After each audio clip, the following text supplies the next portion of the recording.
Nereden geliyor ses babacığım? Ama babaanne yapıyor sesi. Babaanne musluğu açtı babacığım, ondan geliyor ses. Bu da yaptı bu ama. Hayır, o yapmıyor. Ses nereden geliyor? Buradan, Buradan geliyor ses. buradan. O çeşmeyi açtığı için geliyor babacığım. Hayır. Beni görmüyor. Ah, Beni görmüyor. ses geliyor mu şimdi? Buradan diğersin. Ah, Ne kardeşim? evet, gene geldi ses babam. Bu babana Ah. bu yaptı. Babaanne suyu açıyor, ondan geliyor babacığım ses. Bu yaptı. O yapmadı babacığım. Ah, Gene yaptı. Babana. evet, babaanne suyu açtı.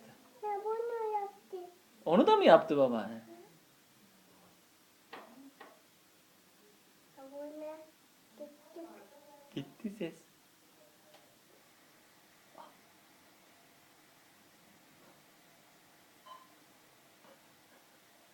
Gene kardeşim.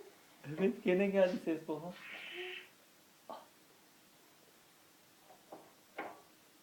Merhaba, sen mi dedin?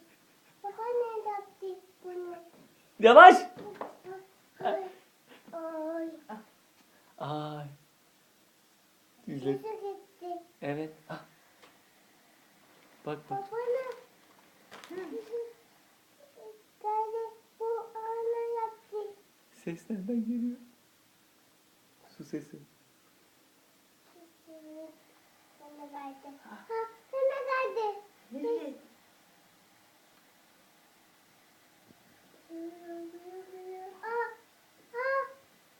Bunda ses. Bu ses. Ah, gitti. Gitti. Bu gitti.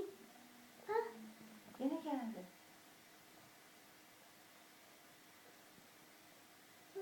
Bu da geldi. Nereden geliyor bu Bu bana?